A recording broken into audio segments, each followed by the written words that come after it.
তরুণদের মাধ্যমেই এদেশ আগামী ১০ বছরে সিঙ্গাপুর বানানো সম্ভব বলে মন্তব্য করেছেন ছোট পর্দার অভিনয় শিল্পী শায়লা সুলতানা সাথী। বৈষম্য বিরোধী ছাত্র আন্দোলনের শুরু থেকেই শিক্ষার্থীদের সঙ্গে ছিলেন দেশের শিল্পী ও কলা কুশলীরা। এর মধ্যে অন্যতম ছোট পর্দার এই অভিনয় শিল্পী। নিয়মিত ফেসবুক পোস্টে তিনি নিজের মতামত প্রকাশ ছাড়াও পেস্টুন, প্লেকার্ড হাতে ছিলেন রাজপথে।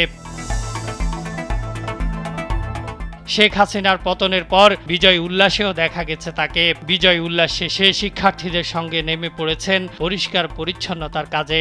এছাড়াও নিজের সামাজিক যোগাযোগ মাধ্যমে একের পর এক পোস্টের মাধ্যমে লিখে যাচ্ছেন তরুণদের নিয়ে। স্যান্ডেলিনা সো, রূপচর্চায় আভিজাত্য। পোস্টে অভিনয় শিল্পী লিখেন, পুলিশরা চাচ্ছে, প্রশাসনের লোকজন চাচ্ছে, অনেক সেনাবাহিনীও চাচ্ছে, আপামর জনগণ চাচ্ছে, অর্থাৎ দেশের সবাই চায় তরুণরাই রাজনীতিতে আসুক, তরুণরা রাষ্ট্র সংস্কারের দায়িত্ব নিক। অলরেডি অনেক সিনিয়র সিটিজেন, শিক্ষক, বিদেশে অবস্থানরত বিজ্ঞানী, গবেষক, শিক্ষার্থীও চাচ্ছে তরুণরাই আসুক। তাহলে আর বিলম্ব কেন?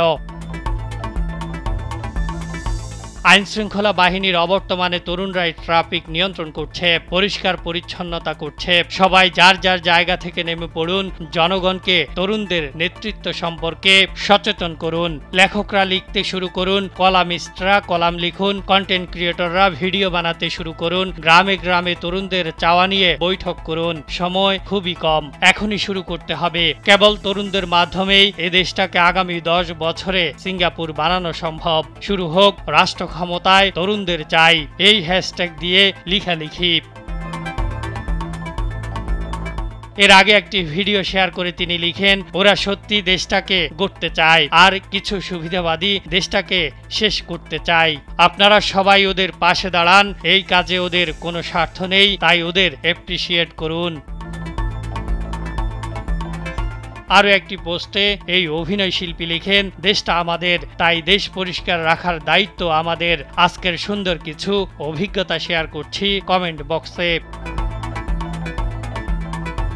যে হারে পোস্ট করছিলাম, না নামলে নির্ঘাত আমাকে আয়না ঘরে নিয়ে যেত। ভাবা যায় কি অমানবিক কাজ করেছে গত 15 বছর ধরে। নিজে পালিয়ে গেল বাকিদের কথা চিন্তা না করে। তার জন্য জীবনের ঝুঁকি নিয়ে যারা দলের স্বার্থে কাজ করলো, সবাইকে বিপদে ফেলে চলে গেল। এমন স্বৈর শাসককে আপনারা কত মহান ভাবতেন। ট্রাফিক কন্ট্রোল করছে শিক্ষার্থীরা, সংসদ ভবন সহ পুরো দেশ পরিষ্কারের দায়িত্ব নিয়েছে শিক্ষার্থীরা, দেশের প্রতিটি মন্দির দেখার দায়িত্ব নিয়েছে শিক্ষার্থীরা। ভাই, তোমরা পারবা, স্যালুট তোমাদের। কালকে যে পরিমাণ লাফালাফি করতে দেখছি আপনাদের, এতদিন চুপ থেকে হঠাৎ মুখে বুলি আসছিল, এখন লাফান না কেন?